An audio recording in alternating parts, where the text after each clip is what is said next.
One thing that I thought would be pretty cool just to kind of show where I'm at with my skills with reading and stuff, which isn't too great. I at least wanted to pull up this children's book that I found that mostly has hiragana. I did not see any katakana in it, but if there is any katakana, again, I can read it, so it's not a big deal, but it looks to be mostly just hiragana. So this might take me a little bit to get through, so please, yeah, I don't know. I'm gonna try to read this whole thing, but there's a couple of pages in here. We're gonna get through this together, and yeah, I don't know, like, basically any kanji. I know some kanji. I know about, like, 20, 30 of them, maybe, I want to say, but yeah, nowhere near fluent in thousands of them. Please bear with me. I'm gonna do my best. But anyway, all right, let's go through this together. Nihiki no kaeru gensaku ni mi nankichi. Yeah, there we go. Got through that. It's funny because I look at these and I know right off the rip, like, ki, chi, and like I can read it no problem, but it's when I'm trying to put it all together that my brain kind of stumbles, because I guess I'm just, I don't know, but just my English brain going crazy. And thankfully they have the kanji labeled with all of the hiragana, which I'm much more familiar with, so that makes things a whole lot easier. So right here we have midoni no kaeruto ki ni ro no kaeru ga, yeah, ga imashita. There we go, first page down, on to the second page. Nihiki no kaeru ha. Or no, that'd be wa, sorry, because it's at the end. At least I believe so.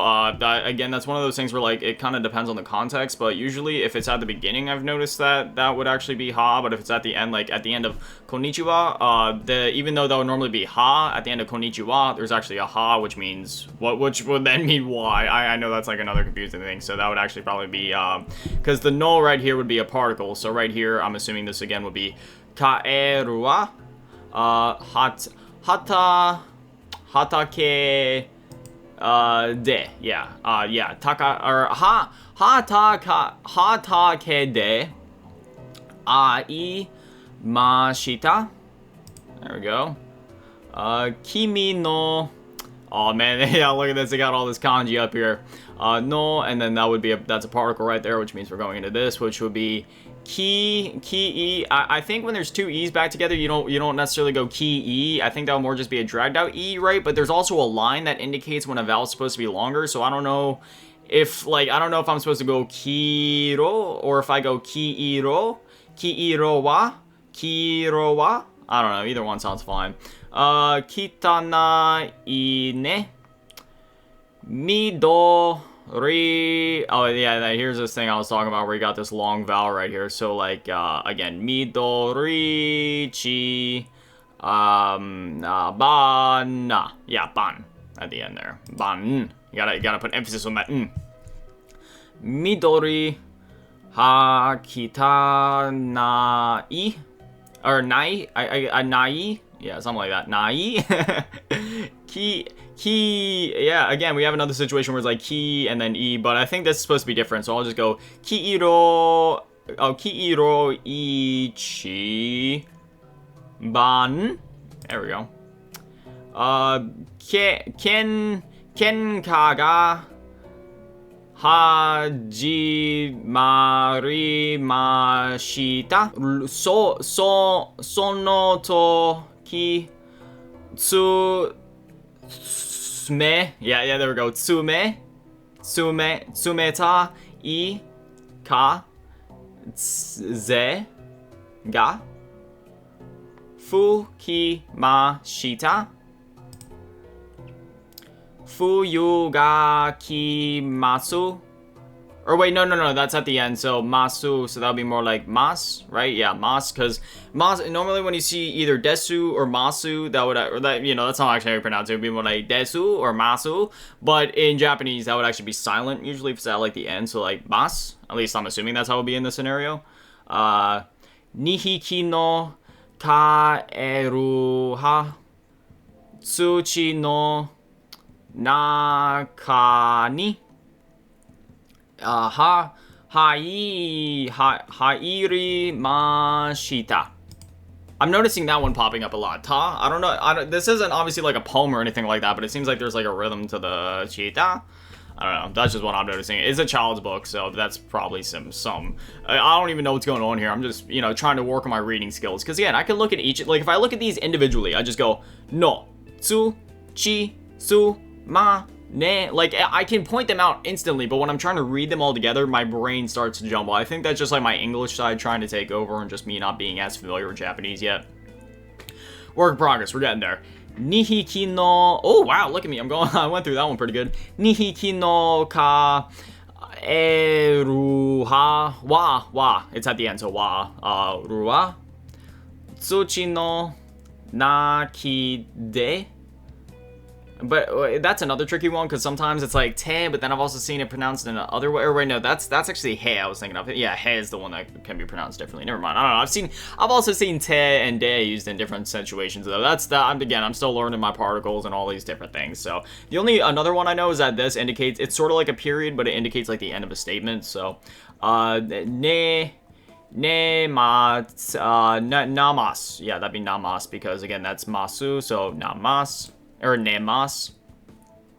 Haru ga ki mashita. Oh, and then I guess he's like dreaming or something, so he's saying atiti or atata kai. Haruta. Haruta. I just learned a new word. There we go. Kimochi ii. Again, I think that's another situation where you go ii, or maybe it's just e, like really dragged out. So like that'd be like kimochi yo. Like you'd have to drag that out. Like so I don't know. I think that's more supposed to be like kimochi ii to yo. Kimochi ii no ne. Oh, okay, and then I guess, see, that was another thing tripping me up for a moment. I almost went into this thing reading it right to left just because I was reading manga yesterday, and obviously that one's right to left, but I'm pretty sure Japanese books are still left to right, unless I'm reading this in the wrong order, in which case, whoops, I sincerely apologize, but, Tofun, or no, I'm sorry, that there's the symbols there, so that'd be, Tobun. There we go. I think that means going into the water, maybe? I'm probably completely wrong about that, but... Oh, I just noticed that it also has the katakana right there. So, I guess it's, yeah, I don't know. I guess it has a mix of both katakana and hiragana in here, because, yeah, that would be like the N symbol for katakana, and then that's the hiragana N right there, or the N sound. Kimi no ki-iro. Or, yeah, ro, right? Yeah, ro. Kirei da ne. Kimi no midori mo kirei da yo. Mou? Mou? That's how you'd say that, right? Mou? Unless the U goes silent, goes mo? And still, yeah, I think you have to pronounce it like mou. Then ken ka ha. Or wa, yeah, because it's at the end, so ken wa. Yo, or ya. Yame yo. And if you're wondering why I'm reading this, despite the fact that I can't understand it, my reading skills are so trash, it's because I want to be able to look back at this in like a year or two and just see how far I progressed and see like, because I'm sure by then I'll at least be able to understand what this children's book is saying, at least I'd hope so. Nihiki no kaeru wa. There we go, see, I picked up on the wa that time, there we go. Mou, it seems like there's a space right there, so I guess that's mou. And then kenka wo shimasen tomo dachi desu. So again, that's desu, so it would be more like this. Oh, and then I guess that's the end of the book, where I guess that's just saying so, well, it's two, so, you know, ni, and then hikino? Hikino. Does that mean two frog? Is that, because I know the book is called Two Frogs, so is hiki, because no, again, implies that it, like, belongs to somebody. Like, for me, if I was saying an apple belongs to me, I'd be like, watashi no, so would that be two frog something? So, like, I guess hiki means frog? I'm probably, you know what, let's Google Translate that one. Okay, so frog, would that be hiki? Or, oh no, wait, now I'm really confused. Okay, so it's keru, but, or kaeru, yeah, because it would be kaeru, because there's no er, letter in Japanese. There's only a ka, and then there's an a, or an a, and then a ru. So it'd be like kaeru, kaeru, kaeru, kaeru. The R's are a little hard at first because it's like it's in between like an L and an R. You have to be like ru. So like normally instead of saying like, oh, I have a rubber band in Japanese, you know, you say like rubber. Like obviously the Japanese word isn't rubber, but that's just how you pronounce the R. It's just like rubber,